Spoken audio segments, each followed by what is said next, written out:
Jubilee hills election లో గెలవడం జరిగింది. అంతకుముందు ఏదైతే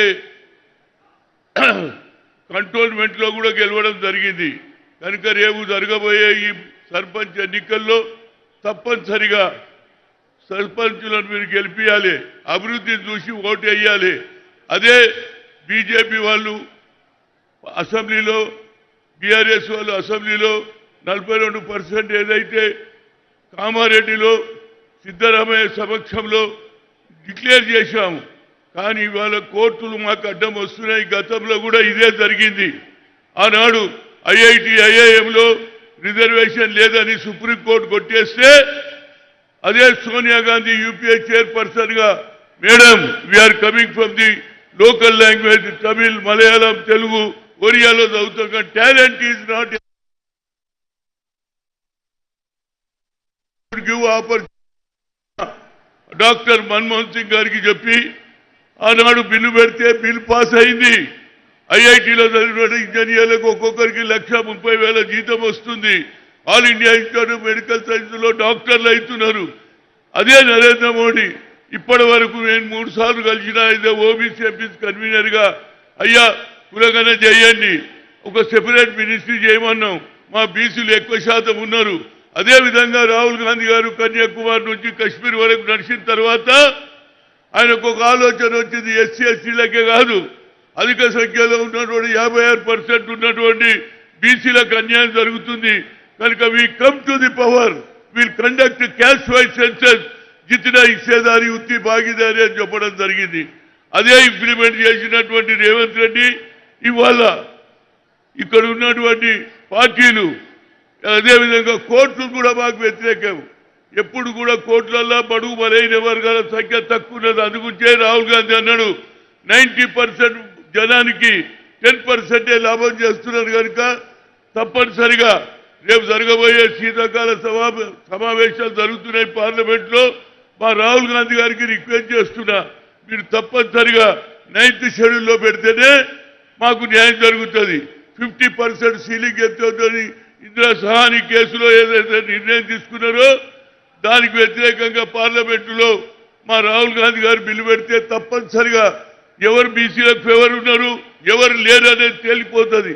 కనుక తప్పనిసరిగా ఈ ఎన్నికల తర్వాత రాష్ట్రంలో ఎన్నో అభివృద్ధి కార్యక్రమాలు, ఒక కొత్త సిటీ తయారు చేస్తున్నాడు.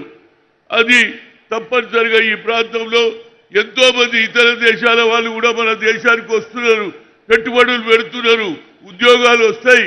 అదేవిధంగా దానికి కూడా వాళ్ళు అభ్యంతరం చెప్తున్నారు. కాబట్టి ఈ ఇక్కడ ఉన్న హుస్నాబాద్ ప్రజలకు కోరేది ఒకటే, మేము పనిచేసే ప్రభుత్వం ఇచ్చిన మాట నిలబెట్టుకుంటాం. ఏదైతే సోనియా గాంధీ గారు ఆ రోజులలో అమ్మా 1,200 మంది చనిపోయారు, మేము సెల్ఫ్ రెస్పెక్ట్ తోటి బతుకుతామని ఆనాడు ఉన్నటువంటి ఉద్యమం ఈయన కాదు, కేసీఆర్ కంటే ముందు 1969లో మల్లికార్జున్ గౌడ్ గారు, అదేవిధంగా మదన్ మోహన్ గారు, అదేవిధంగా చెన్నారెడ్డి గారు అందరూ కూడా ఉద్యమాలు చేశారు. ఆ ఉడుకునత్తురు ముందుకు వచ్చింది శ్రీకాంతాచారి అటువంటి వ్యక్తి, స్టూడెంట్ ఉస్మానియాలో పెట్రోల్ పోసుకొని చనిపోయాడు. మేడం మా పిల్లలు చనిపోతూ ఉన్నారు, మేము సెల్ఫ్ రెస్పెక్ట్ మా మీద ఆధిపత్యం వద్దు అంటే ఆ అమ్మ చెప్పింది నేను ఈయన పవర్లు వస్తే తప్పనిసరిగా ఇస్తానది, ఇచ్చింది. అదే నిజంగా ఇవ్వకపోతే ఇవాళ కేసీఆర్ పరిస్థితి ఏమిటి, వాళ్ళ కుటుంబ పరిస్థితి ఏమిటని మీరు ఆలోచన చేయాలి. ఇచ్చిన మాట నిలబెట్టుకునే కాంగ్రెస్ పార్టీకి తప్పనిసరిగా రేపు సర్పంచ్ ఎన్నికల్లో అందరు కలిసి గెలిపియాలి. అదేవిధంగా తర్వాత లోకల్ వాడికి జడ్పీటీసీ, ఎంపీటీసీ అవుతుంది. అదేవిధంగా దీనికి కానూన్ రావాలి. కానూన్ రావాలంటే పార్లమెంట్లో బిల్లు పెట్టాలి. అంబేద్కర్ రాసిన రాజ్యాంగాన్ని కూడా అమిత్ షా అవమానం చేస్తుండు పార్లమెంట్లో. ఎన్నిసార్లు 6 సార్లు అంబేద్కర్ పేరు చెప్పి దాని బదులు దేవుడిని యాద్ చేస్తానన్నా మీకు న్యాయం జరుగుతుందని చెప్పాడు. అంబేద్కర్ దేవుడు మాకు. అంబేద్కర్ లాంటి వ్యక్తులను కూడా ఏది అపహాస్యం చేస్తున్నారు. కాబట్టి మీరు ఆలోచన చేసి కాంగ్రెస్ పార్టీ ఇందిరాగాంధీ మొదలు పెడితే రాజీవ్ గాంధీ వరకు, రాజీవ్ గాంధీ నుంచి అలా రాహుల్ గాంధీ వరకు అగ్ర కులాలు ఉన్న వాళ్ళు కూడా బడుగు బలైన వర్గాలకు న్యాయం చేస్తుంటే నరేంద్ర మోడీ ఓబీసీని కూడా ఏం చేస్తారని కాబట్టి మీరు గమనించాలి. మా మిత్రుడు సోదరుడు ఎవరైతే పొన్నం ప్రభాకర్ అంచెలంచెలు కలిగి ఈనాడు మంత్రి అయ్యాడు. తప్పనిసరిగా మీకు ఇచ్చినటువంటి వాగ్దానాలను పూర్తి చేస్తాడని చెప్తూ జై తెలంగాణ, జై కాంగ్రెస్.